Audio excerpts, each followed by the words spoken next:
Tudo bom, pessoal? Eu fiz uma vez uma brincadeira no meu Instagram, há umas 2 semanas atrás, perguntando para as pessoas se elas tinham ideia do poder de compra do brasileiro, se elas tinham ideia do quanto vale o seu dinheiro no Brasil. Hoje a gente está passando por um momento extremamente difícil no Brasil. Eu acho que 2022 vai ser um pouco mais, talvez, principalmente por causa das pesquisas eleitorais. Mas a gente acaba sentindo esse impacto internacional dentro da forma com que a economia brasileira vai sentindo, e o dólar acaba flutuando de acordo com isso. E eu fiz lá uma pergunta no meu Instagram se as pessoas achavam, que o preço de uma Mercedes zero nos Estados Unidos seria maior ou menor do que um Corolla zero no Brasil. Lembra que o Corolla nos Estados Unidos, no Brasil com certeza absoluta, eu vivi isso muito, tive Corolla, tanto no Brasil como nos Estados Unidos, é um carro muito bacana, e no Brasil é um carro executivo. Muitas pessoas, muitos executivos, muitos diretores de empresas, muitas empresas inclusive, compram o Corolla, blindam o Corolla e deixam seus executivos dirigirem. Mas nos Estados Unidos é um carro muito simples, é um carro de classe baixa, eu não diria nem média baixa, eu diria baixa mesmo. É um carro que você consegue fazer aí um financiamento bem baixo, bem lá embaixo mesmo. Vocês vão achar financiamento de Corolla com um credit score alto, você vai pagar em torno de $190 por mês, leasing talvez até um pouco menos, é algo nessa casa, tá? Mas o que eu quis? Eu quis fazer essa brincadeira para as pessoas entenderem. Então o que eu fiz? Peguei um Corolla zero no Brasil, eu vou deixar aqui ou aqui a foto de onde eu achei esse Corolla, que foi num site, eu acho que é iCarros, algo assim. Tirei o print, tá aqui para vocês olharem, para vocês verem qual foi o carro. Nós tomamos como referência aí um carro no valor de R$132.800. Por que eu peguei um de 132? Eu achei até um carro de 118, tinha Corolla zero por 118 mil. O problema não era achar o Corolla por 118, o problema era achar a Mercedes com pouquíssimos opcionais que fizesse frente para o Corolla. Ainda assim, quando eu fiz essa comparação, o Corolla tem muito menos coisa do que esta Mercedes que eu encontrei, tá? Ou seja, essa Mercedes que eu achei é a mais básica das básicas para a gente conseguir comparar com um Corolla completíssimo, só para vocês terem ideia, tá? Então assim, em questão de tecnologia, acessórios, tipo de coisas que vem dentro do carro, questão de quesito de segurança, motor e tudo mais, o motor da Mercedes é um 2.0, enfim, tem o carro, para eu encontrar uma Mercedes que se equiparasse a um Corolla, eu não consegui. Eu tive que levar o Corolla lá em cima e pegar a Mercedes mais pelada que eu encontrei. E ainda assim a Mercedes tem mais acessórios, então eu quero deixar isso claro já. Sim, eu peguei um Corolla caro porque eu não consegui achar um Corolla que tivesse o mesmo nível de tecnologia, equipamentos e segurança e tudo mais de uma Mercedes. Então, vamos lá. Eu achei essa Mercedes aqui na Mercedes North Houston. Vocês vão ver ela aqui também, eu coloquei aqui, ela está na North Houston para vender. O valor dela é $35.975. E o Corolla que eu achei, $132.800. Aí o que eu fiz? Eu pedi para um amigo meu que trabalha num banco para ele fazer uma cotação para um financiamento de 60 meses. E fiz a mesma coisa na Mercedes. Financiamento 60 meses. Dei de entrada no Corolla o equivalente a $1.000, tá? Em reais, mas o equivalente a $1.000. E na Mercedes eu fiz o mesmo planejamento, a mesma entrada de $1.000 com o mesmo credit score. Tá? Então coloquei tudo igual ali para a gente poder ter uma referência de números. Lembra que a Mercedes ela é mais completa do que o Corolla. Tá? Então é importante vocês terem isso em mente. Vamos lá. Aí eu vou deixar aqui também para vocês as duas cotações. No Banco do Brasil, eu consegui uma taxa de 1,55 por mês. Na hora da assinatura do contrato, ele disse que poderia cair um pouco disso, mas como referência foi 1,55% ao mês. Foram 60 meses. 60 meses, as 3 primeiras parcelas seriam isentas, ele coloca valor aqui, mas começaria em R$4.011,65 e ia descendo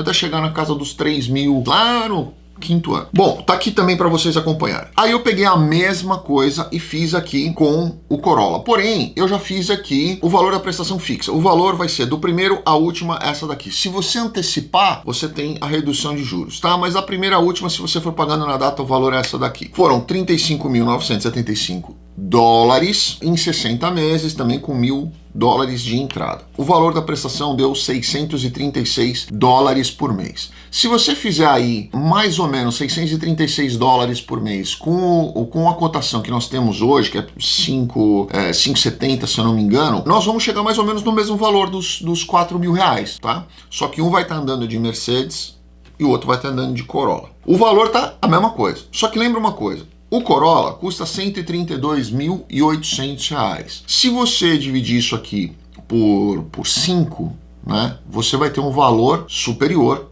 ao valor que você teria de um Corolla aqui nos Estados Unidos. Então já temos aí como referência algumas coisas. Mas vamos lá para frente, que é isso que é bacana. Quanto perde de valor um Corolla, quanto perde de valor uma Mercedes? Segunda coisa para vocês levarem em conta. Se você pegar todas as 60 prestações do Corolla, tá? Pega as 60 prestações do Corolla, soma uma por uma, porque o valor aqui é flutuante, ele não é um valor fixo. Soma cada uma delas, vai dar, ao final de 60 meses, se você não antecipar, vai dar 220.860 reais. Ou seja, um carro de 132.800, você vai pagar 220.800, certo? No final de 60 meses. E você pagou 220, mas você não vai vender esse carro aqui por 70, 60, certo? Mas você pagou 220. Ou seja, você jogou no lixo um dinheirão. Agora vamos lá. Se você pegar essa Mercedes e multiplicar 636 dólares sem antecipar por 60 meses, você vai pagar ao final do financiamento 38.160. Ou seja, o inicial era 35.975. No final você pagou 38.160. Ou seja, não vai dar 3 mil dólares de juros. Não vai dar 3 mil dólares de juros em 60 meses. Enquanto no Brasil tá dando o dobro praticamente, né? Você tá financiando 119 e tá pagando 220. Agora veja que curioso isso daqui. Se você pegar o valor final que você pagou do Corolla no Brasil, 220.860, e multiplicar pelo número dividir pelo valor do dólar no dia de hoje, você vai ter 38.747. Ou seja, você está andando de Corolla no Brasil e pagando uma Mercedes zero financiada nos Estados Unidos. O número é o mesmo. A Mercedes no final de 60 meses, 38.160. O Corolla no final de 60 meses, 38.747. Ou seja, você está andando de Corolla no Brasil e pagando uma Mercedes zero nos Estados Unidos. Essa aqui é uma classe A 220, completinha, tá? Ela não é completíssima, mas ela é bem completinha. Ela não tinha nada com menos acessórios, eu não consegui achar nada com menos acessórios na internet. Ela já vem bem completinha. Então eu pergunto para você, será que essa nossa taxa de juros, ela não é além do que a gente eventualmente precisaria? Não, eu não sou a favor de uma taxa de juros baixa no Brasil. O brasileiro não tem, infelizmente, a cultura de taxa de juros baixa. A gente vai transformar isso numa inflação. Mas será que realmente a gente não precisa de uma entrada de tecnologia no Brasil? Que eu já falei, inclusive, isso em outros vídeos. Será que a gente não precisa dessa entrada de tecnologia no Brasil? Será que a gente não precisa aliviar um pouco mais esses impostos de importação para permitir que novas montadoras entrem no Brasil e façam aí efetivamente uma substituição de frota, uma substituição de tecnologia, que a gente tenha aí realmente preços competitivos para que o brasileiro possa... Eu lembro lá atrás, não tenho a menor simpatia pelo Fernando Collor, tá? Nenhuma simpatia por ele, principalmente pelas coisas que ele fez. Ele falava que a gente andava de carroça no Brasil, né? E que o brasileiro se contentava com carroça. Eu obviamente não vou dizer que um Corolla é uma carroça, né? Perto do que a gente tinha naquela época, porque naquela época a gente andava de Corcel, de Del Rey, de Belina. Quem é um pouco mais velho deve lembrar desses carros aí. Será que a gente não tá muito atrás em tecnologia do que existe no mundo? Será que a gente não tá aceitando muito as migalhas do que o mundo manda pra gente simplesmente falar, não, então eu vou aceitar isso aqui e é o que temos, né? Será que um executivo merece pagar um Corolla e achar que tá andando de Mercedes? Será que a gente não tem aí, o brasileiro não tem aí essa capacidade financeira? Porque tá mais do que demonstrado, dinheiro para comprar tem, o que não tem são os impostos abusivos que impedem você de ter, né? Mas o dinheiro para comprar o brasileiro tem. Olha quantos Corollas tem na rua, olha quantos Civics tem na rua. Ou seja, o brasileiro tem capacidade de ter coisas melhores, o brasileiro tem capacidade de se mimar um pouco mais, de dar a si próprio um pouco mais. Por que a gente não consegue? né? É a política do sustento, é aquele negócio de vamos cobrar 100% de imposto para que a gente consiga comprar votos, para que a gente consiga sustentar essa política que nós temos de compra de votos, sustentar essa máquina gigantesca política que o Brasil tem, né, sem os cortes nos gastos públicos. Nós pagamos essa conta. Essa conta que eu quis fazer, essa brincadeira que eu quis fazer aqui, é para mostrar para as pessoas que nós pagamos essa conta, de um jeito ou de outro. Quando alguém recebe alguma coisa, não é o governo que está dando, é você que está dando. Quando alguém recebe um Bolsa Família, um auxílio, alguma coisa, algum tipo de benefício, não é do governo, sai do seu bolso, sai de algum lugar do seu bolso. E para que alguém receba isso, você precisa reduzir a sua qualidade de vida, você precisa reduzir o seu padrão de vida, do seu filho, da sua esposa, do seu marido, para que alguém receba isso. E aí, quem recebe o crédito é o governo, mas não é o governo que está pagando. Não é o governo, não é do bolso do governo, porque o governo não produz nada.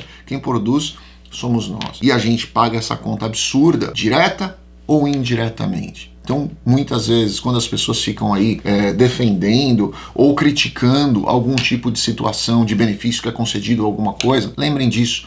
Alguém está recebendo porque alguém está pagando. O que você recebe em troca? Quando você dá isso, quando você paga isso, quando você reduz o seu poder de compra, quando você é obrigado a pagar um imposto, quando você faz isso, o que você recebe de troca? Né? Isso é o que eu sempre me pergunto como brasileiro. O que o brasileiro recebe de troca? O que eu pago muito imposto no Brasil? Muito.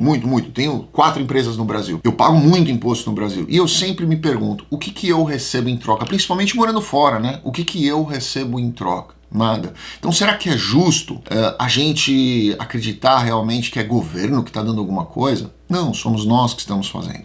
E quando nós fazemos, nós temos o direito de questionar, de certa forma protestar, de certa forma reclamar. Nós temos o direito de reclamar. Sim, nós que estamos pagando a conta, nós temos o direito de reclamar. Quem recebe merece receber, porque infelizmente se essa pessoa não recebe, ela passa fome. E a gente, de uma forma humanitária, a gente tem que reconhecer isso e obviamente como cidadãos, como cristão que sou, mas independentemente da sua religião, eu acho que a gente tem que olhar pelo outro. Mas nós temos direito de reclamar, não as pessoas que recebem de bom grado, não as pessoas que eventualmente acham que é um direito delas receber. Não é um direito delas receber. Como não é uma obrigação nossa, mas é um dever cívico, é um dever religioso, é um dever moral que a gente contribua de alguma forma. E quando as pessoas todas entenderem como isso funciona, nós vamos conseguir entender como deveria funcionar a política em qualquer lugar do mundo, né? Principalmente no Brasil, e como brasileiros a gente só tem direito de questionar o que acontece dentro do Brasil. Pensem nisso.